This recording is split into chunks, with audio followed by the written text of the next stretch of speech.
I get 49. Okay, Lois, anytime you're ready. Okay, Ed, could you give us your full name and spell it for us, please? My name is Edward Joseph Delgado. I'll spell Delgado Delgado. The full name. Yes. Spell the full name. Oh, Edward Edward Joseph Joseph Delgado. Okay, and where were you born, Joe? I was born Ed, rather. You got me saying Joe. born on the south side of Chicago, Okay, and what was the date of your birth? July 12, 1946. Okay, could you give me the name of your parents? My mother's name is Rosaline Lemire. Her maiden name was Rosaline Smith. Okay. And could you give me the name of your father? My father's name was Lupe Delgado. What was the first name? Lupe, Lupe Delgado. He was from Juarez, Mexico. Oh, okay. And did you know your mother's parents? Yeah. Your grandparents? My grandparents on my mother's side were Joseph M. Smith. I think the M stands for Moses. Oh, okay. Joseph Moses Smith, and then Rose Smith with the maiden name of Cornelius. Were they both Oneida? Yes. Okay. And on your father's side, do you know the your no. grandparents? No, No? I don't know them. Okay. And did your mother have any brothers and sisters? Yes, tons of them. I can name some of them, but not You all want to of name them. as many as you Okay. can? Currently living is Hazel Noble. Her previous name was Metoxen, and of course Smith prior to Metoxen. She also has an older brother, James Smith. I think he's 94 years of age. My mother is 92. And then recently passed is Lillian Skenador, whose maiden name was also Smith. She passed at age 93. Other than that, Ezekiel Smith, who died some years ago, and there's about 10 other ones I can't recall their names. Robert? Did you know Robert? No, there's Juliet Paulus, who was a Smith also, and her son was Robert. Oh, Paulus. Peter. And Peter? Oh, yeah, Peter Smith was another one of her brothers. Okay. Quite a large family. It's quite large. Yeah. They lived to a good old age, most of them. Most of them did, yes. That's what you got to look forward to. Hopefully. Did you know if your grandmother on your mother's side, did she have any brothers and sisters? Yes. Cynthia Smith. The other ones I don't recall. How about your grandfather? Did he have any brothers and sisters that you knew of? My grandmother's father's name was Samson Cornelius. Oh, okay. And he was married to, I believe, a Phoebe Bread, or Phoebe Cornelius. Oh, okay. But her maiden name was Bread? Yes. Okay. Beyond that, I'm lost. You're lost. But that goes back into the 1830s and 40s. Did your grandfather have any brothers and sisters? I'm not sure. You're not sure. Okay. Did you get to know your grandparents very well? My grandmother I knew quite well. We lived with her most of the time. At other times, she'd come up to Chicago and live with us. So she stayed with us for most of my childhood and teenage years and early adult years. Did she mostly live in Oneida? About half the time. We lived in Oneida for a few years with her, and also she lived with us for a number of years in Chicago. Oh, okay. Did she ever talk about any kind of boarding school or anything that she might have gone to, or? Yes, I think she went to Haskell, Okay. and maybe the only one I know for sure is Haskell. How about your grandfather? Did you know anything about his No, education? He, at all? I knew he ran a blacksmith shop on Highway E, He ran a blacksmith shop? towards E and double E. Oh, so that was his line of work Yeah, then was the mhm. blacksmith. Hmm. Okay. Did your mother ever work out of the home? My mother, uh, when we lived in Oneida, she used to work in Green Bay. I remember she had one of those old cars that you Crank? crank it up, and she'd go to Green Bay every day, and it had a rumble seat on it, and Oh, the whole, okay. the whole thing like that. Mm-hmm. And she said in those days, Green Bay really started where Broadway is now. Oh, So that okay. was early 50s. And what kind of work did your father do? My natural father was, I think he did body work. Oh, okay. Oh.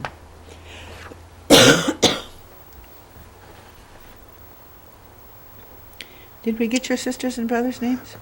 My older sister's name is Juanita Guerra. Her married name is Guerra. And I also have a younger brother, Louis Delgado. He's 3 years younger than I am, so he's 56. My older sister is 61, she'll be 62 in November. Okay, and when you were young, you lived in Oneida for a while? Yeah, Where did you live in Oneida? we lived across from what was then known as Gersaw's Oh, okay. Tavern. I don't know what the name of it is now. It's where my cousin Gary Metaxen lives now. Oh, okay. There used to be a little white house there, and that was my grandmother's house. And what was that where your grandfather had his blacksmith shop then there? No, there was a blacksmith shop there, but a relative. He was a relative of my grandmother who Oh, owned that. Who okay. owned that, and when he died, she got it. I Oh. also have a deceased older sister, Oh, what was her name? Patricia Delgado. Oh, okay. She died in 1951, and she was the first person buried in that old Mormon cemetery on the hill. Oh, okay. When you were growing up in Oneida, did you have running water and electric lights? No, No. we had a pump, Uh-huh. and we had this big old tub that collected water off the roof, Oh, okay. and we used kerosene lamps. Oh, okay. And television was just something that people talked about. Did you have chores that you had to do then? I don't think so. We left when I was about 8 years old. Oh, you were very young when you left. Mhm. Okay, and where did you go to school then? At the Silver Summit School on E, and I guess that's Ranch Road or Fish Creek Road. Or Fish one Creek of the two. Road, yeah. Fish Creek Road. Hmm. You went to school there till how long? I think I left in third grade. Third grade? Mhm. And then where did you go? Went to this big school in Chicago. You moved to Chicago Yeah. then? mhm. And we more or less, I went, the rest of my education through high school was in Chicago. Oh, okay. Did you go on to school after high school? Yeah, upon graduating high school, I went to Bacone Junior College in Muskogee, Oklahoma. Mm-hmm. And then from there, I went to Fort Lewis College in Durango, Colorado. Okay. And got drafted from there into the military, and from the military I got my degree back in Chicago. What branch of the military were you in? I was in the U.S. Army, Oh, okay. How many years were you in there? 21 months. Did you go overseas at all when you were in I there? went to Germany. Army? To Germany? Mhm. And what was your rank in the Army? E3, which is the highest private you can be. Oh, okay. Or no, I think there's one higher private. I think you can be an E4 and still be a private. Oh, okay. Did you have a special job that you had to do while you were in the military? Yes, pick up big old pieces of artillery and stuff them in artillery into cannons and Excuse me. I was in artillery. You were what? In artillery. In the artillery? Mhm. Okay. They used to call us gun bunnies.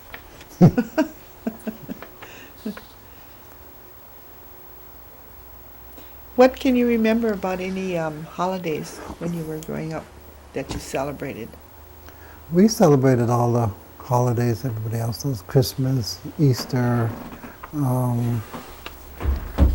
remember growing up here, there used to be a New Year's was a little bit different than what it is now. There used to be the getting donuts at the neighbor's house, and I think you said something like Hoyan, and you'd get donuts. And Easter, Christmas was pretty much the same as it is now.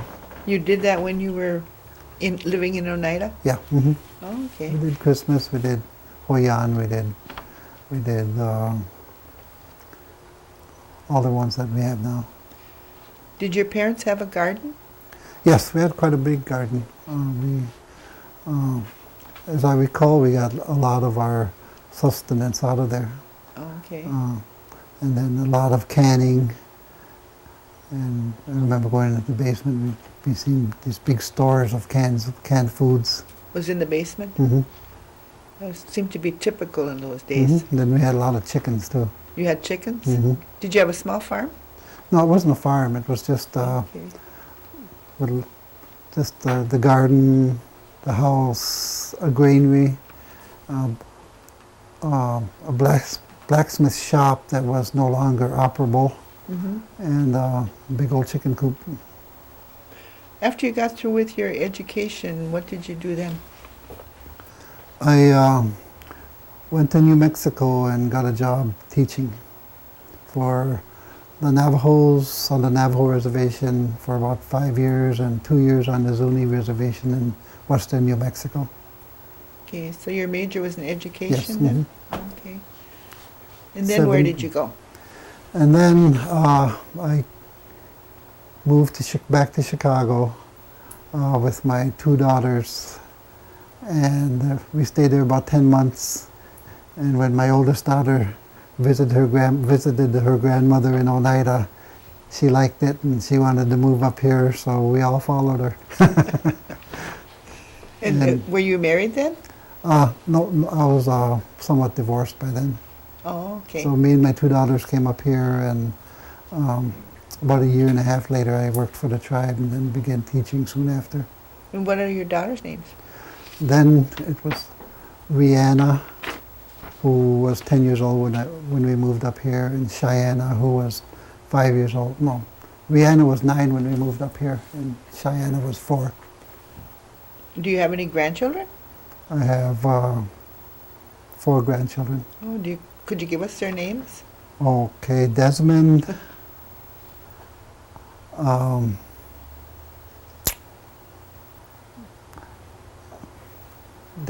Joanne, and Jason. I have 3 grandchildren. 3? Must be the cameras. You might have a 4th one on the way. Not so far. Where do you live now, Ed? I live on Old Seymour Road, a little bit west of the Turtle School in Oneida, Uh-huh. which is my mother's house. Okay, and what do you do today? Today I'm on the Oneida Business Committee, which is the elected government for the Oneida tribe. Okay, how long have you been doing that? About 10 months. 10 months? Mhm. Okay. And your term is what, for 3 years? Yes. Okay. Mhm. Are you enjoying it? I sure am. Good. It's a lot more work than I thought. And I also thought that it was a position that didn't require a lot of work, that people didn't seem to be that busy and didn't seem to be in their offices that much. But I find out that they are busy, and when they're not in their office, yeah. they're still busy. So you learn. Yeah, when you've been there, you know. Mhm, mhm. Did your mother ever talk about any cultural traditions of the Oneidas? Or your grandmother, maybe? I know my grandmother spoke Oneida. Uh-huh, She was a devout Mormon. uh-huh. My mother is a devout Mormon. And as far as some of the traditions, I know that she never told us too much about it. My grandmother never talked too much about it. All she said is that when she was going to school, that because they were somewhat frowned upon by, if they spoke their language, they couldn't speak their language, so she decided not to teach her children Oneida. So my mother and all her brothers and sisters know very limited words in Oneida. Oh, really? And as far as traditions, Oh.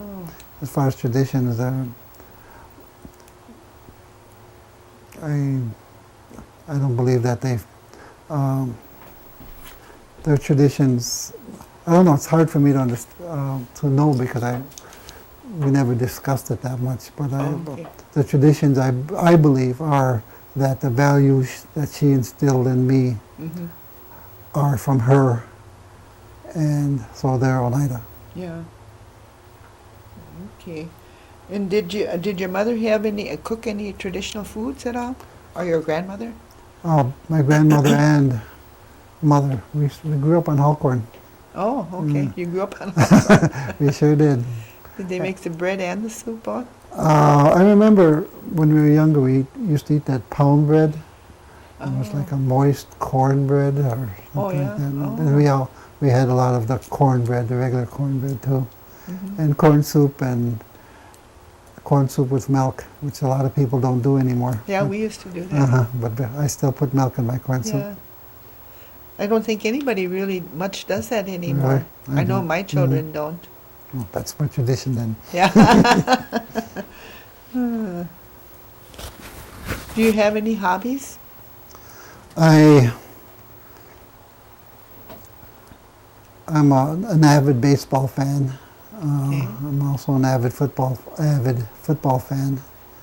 My teams are the Chicago White Sox and the Chicago Bears, even though I've been here for 20 years now. You've been back here for 20 Mhm. years? But those are my teams. My hobbies, other than that, are pretty limited.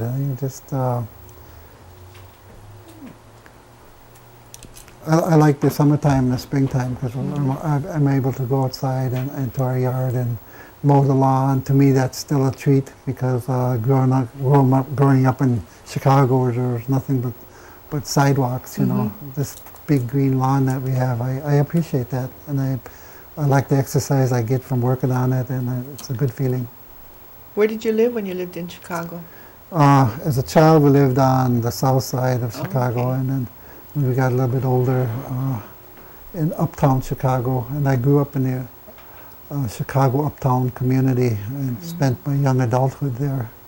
In the uptown community in those days, in the 70s and late 60s and early 80s, was where most of the Indians lived. And there was a strong Indian community in uptown, which also had an Indian center, which is a place that I identify with as a place that played a real important part of my younger life. Were you involved in the Indian Center there in Chicago? As a teenager and as a kid, and not so much as an adult, even though I did work there for about a year.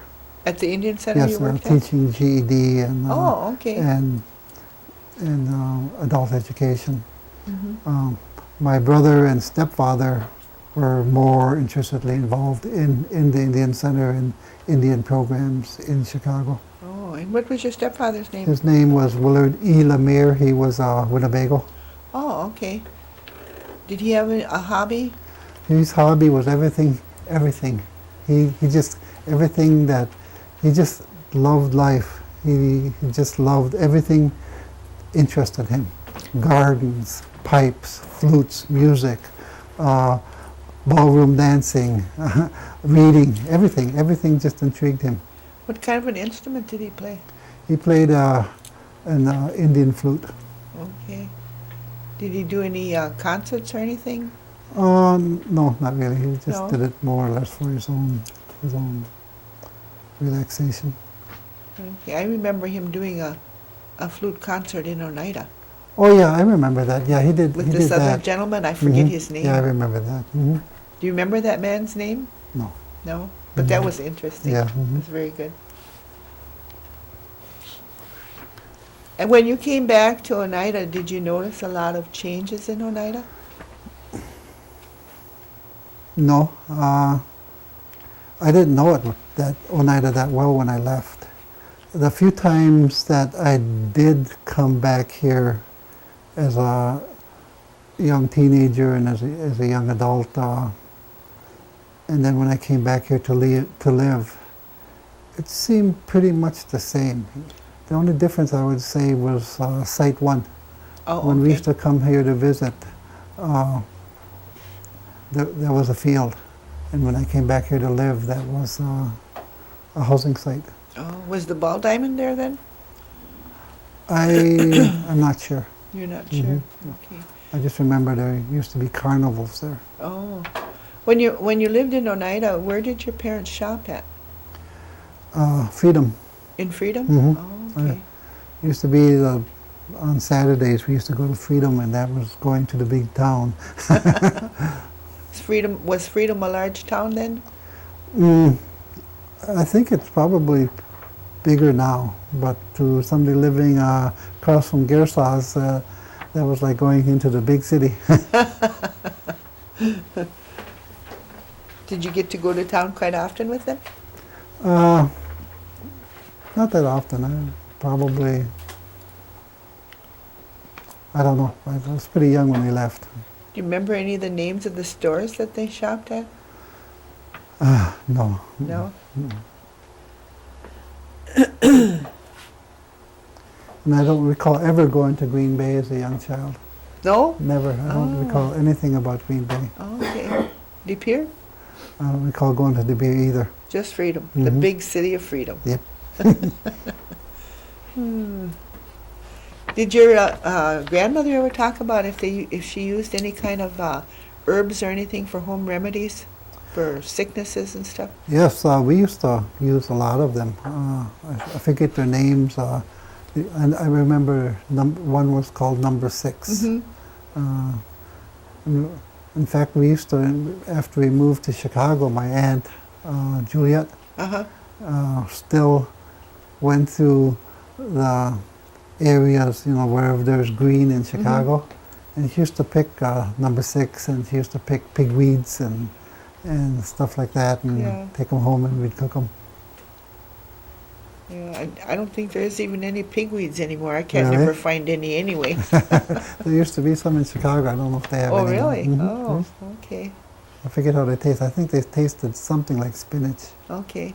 Did she make teas out of these herbs? Hmm. Yeah. Okay. Did you ever know what kind of diseases or anything that they helped? No, No. I think we just used them as tea, or if you had a fever, to make you feel better, or something Okay. like that. When you came back to Oneida, where did you say you worked at? When I came back to Oneida, it was when they built that Three Sisters housing site. Okay.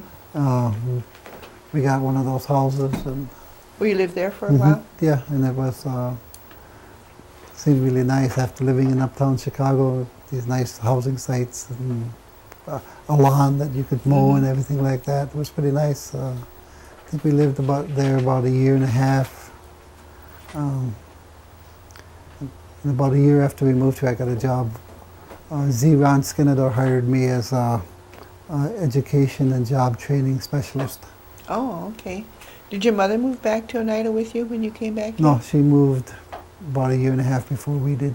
Oh, she came first. Mhm. Oh, okay. Do you do any kind of hunting? When I first moved here, I hunted somewhat, and it was like that's what everybody did, and I guess that's what I always wanted to do and stuff like that. But when I started doing it, I was totally bored and a totally poor shot, and didn't like deer meat, and so sold my guns, and I go to Walmart for hamburger meat. But I do What- like buffalo meat. Do you? Mhm. Good.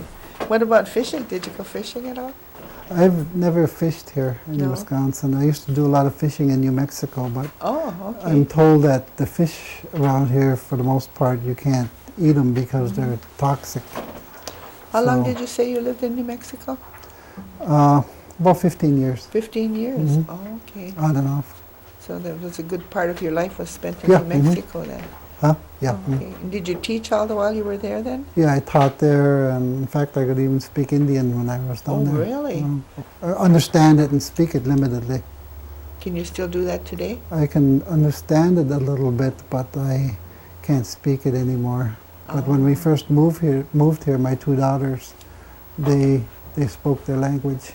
Oh, In fact, my oldest daughter, Rihanna, was the first student at tribal school, I'm oh. told by Bob Brown, Uh-huh. who was actually bilingual. Could actually speak Indian and fluently. Are your children from another tribe?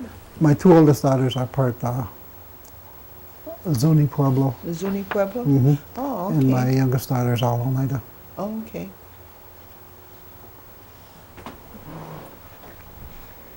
Oh, let's see, where do we go from here? Well, you want to tell us a little bit about your position with the tribe? I'm an elected member of the Oneida Tribe, the Oneida Business Committee, which is a body of 9 people who function as the legislative branch and quasi-executive branch of the tribe. As a councilman, That's okay. a lot of my responsibility is to look at our current laws and recommend changes, recommend additions, recommend deletions, and that's what I do a lot. Okay. We also are involved in, like I said, quasi-executive. We do make decisions regarding how our hired general managers function a little bit. So we do enter into executive in that area, that we supervise the manager, the general managers of the tribe. Mhm. My strong point, I believe, is my ability to do research, to draft, to write, Mhm. and I spend a lot of my time on that. I also received my master's degree from the University of Chicago about 5 years ago. Oh, okay. And it's in political science and public policy. Oh, good. Were you ever able to use any of the education funds from Oneida? Yes, in fact, when I did go back to school about 5 years ago, I got a grant, or I got a scholarship from the University of Chicago, a tuition scholarship, Mm-hmm. which was a $27,000 tuition scholarship to pay for the tuition. And then I got the full $20,000 from the tribe for expenses. So I went back, and rent in Chicago was pretty high, so I had to maintain that. Oh, yeah. I used it all, but it was good that it came in handy to be able to pay like $800 a month in rent over Oh, there. yeah, yeah. Mhm. So, well, you realize then how important the education program is yes, to I am. Oneida. Yeah. Yes, it's one of the best. It is the best in Indian country. Yeah. My daughter utilized it to become a registered nurse. Mm-hmm. Oh, she's a registered Mhm. nurse? And Does she she's- work here? no, she works in at St. Mary's, At St. Mary's? Mhm. Oh, okay. and part-time at Bellin. Oh, So- okay. And she's makes more than me, and she's only 24 years old. Well, yours is kind of limited. Through no fault of your own. No problem with it.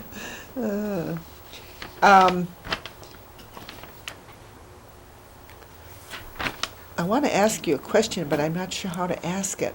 And it's in regards to, I don't know how much you can say about it, Mhm. and it's in regards to the New York claim. Okay. How do you feel about that? Okay, here's how I feel about the New York land claims.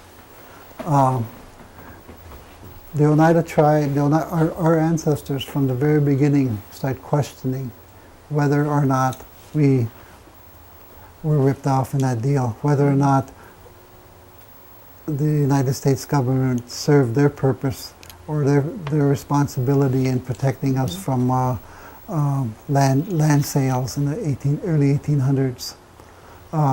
So all through our history, we show that we've been trying to question that. And it wasn't until the 1940s that we had actually a venue to take that to court with the passage of the Indian Claims Act or whatever it was.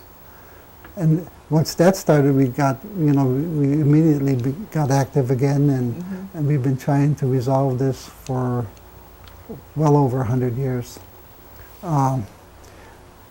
We won that case in 1985 versus the state of New York, and the Oneida tribes are supposed to somehow come to a settlement on that, and we never did. No. We were not able to work with the New York Oneidas, who refused to deal with us, to refuse to recognize us. Won't even call us Oneidas; they call us Wisconsins. So I respect what the past business committee did, and what they did is decide that we'll settle this, and we just can't work with New York Oneida anymore. I think there's enough history back there to show that we've tried. We've tried, but we've got to look out for Oneida. Oneida's here in Wisconsin, and I liked where they started, and we came to an agreement. The agreement was that we would receive 1,000 acres, which is not what we really envisioned. Our claim was, I think, for 250,000 acres. And that we would establish a casino site as part of the damages for losing our land. You would say that that's not a good deal, 1,000 acres out of 250,000 acres. But if you look at the history, Indian tribes just don't get land back. No. Never through the courts have we ever gotten land back. So in this one, at least we're getting a little bit. And we're getting something, maybe, if this goes through, very good casino. Since then, a lot of things have happened. The courts have ruled against Indian land claims in general. New York now no longer wants to settle.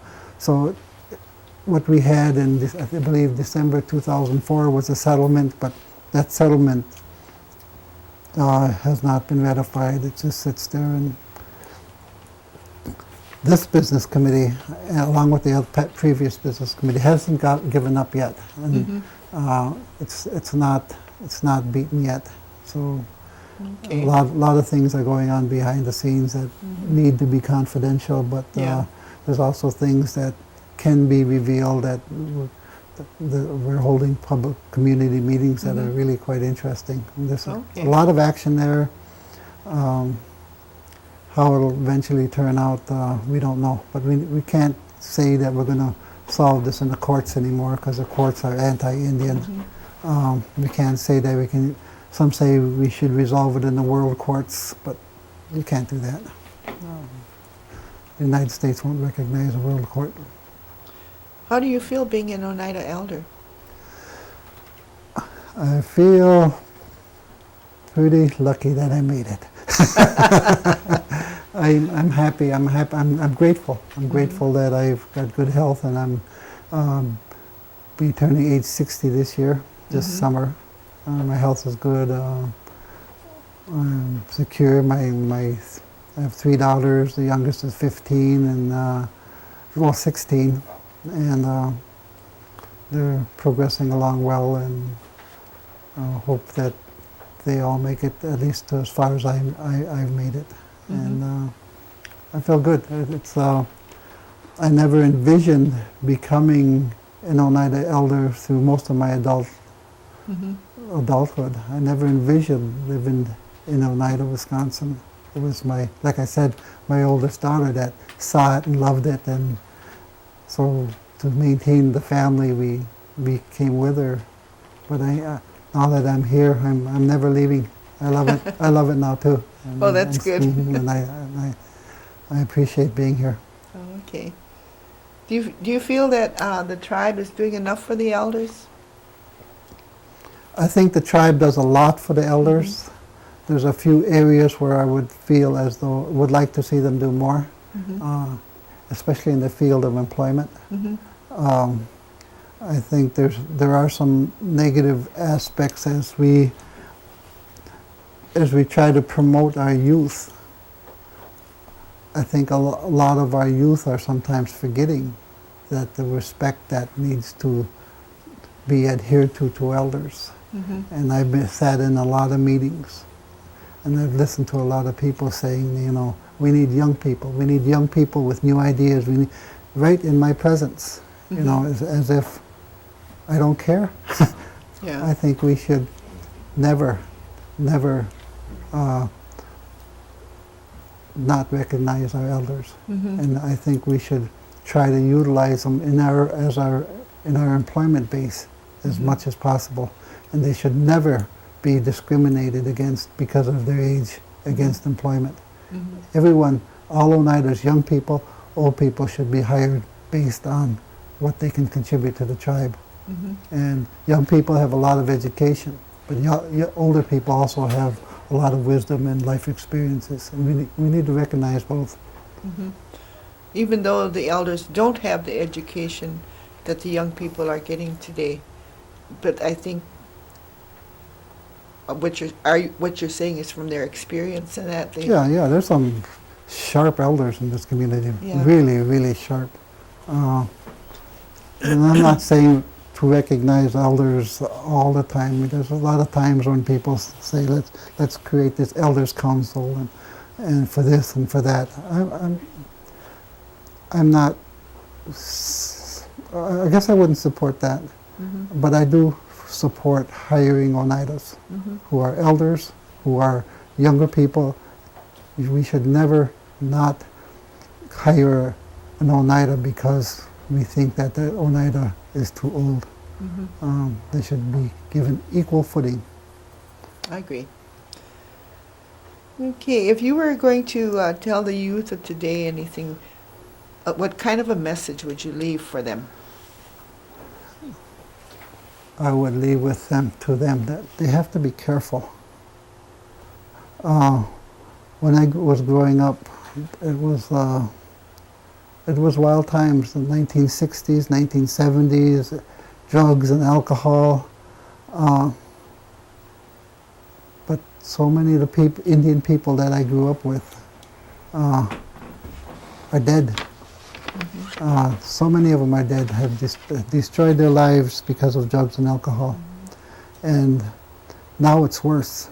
Not that they use it more, but some of the drugs out there are totally crippling. And the laws out there. In the 60s and 70s, young Indians, you know, we did a lot of things. Now you get caught with that, and you do a lot of time in jail. Your employment record is destroyed. Your personal record is, your criminal record is destroyed. I mean, everything's a crime now, and I hate to see that. Every time I see one of our young people having to go to those courts in Brown and Outagamie County, I just cringe because there's another Oneida who has a tainted record, and they have to be very, very careful, and we need to teach that to them more. Okay. Well, guys, did I leave anything out? No? Okay, Ed, well, I want to thank you for coming and doing this interview with us, even though you almost forgot. I sure did. But if you want to wait and bring your grandfather's picture until, because they're going to do another interview Okay, of I'll you, do that. but that'll be just with on your position Yeah, with, okay. with the business committee. Okay. That's for something else. so.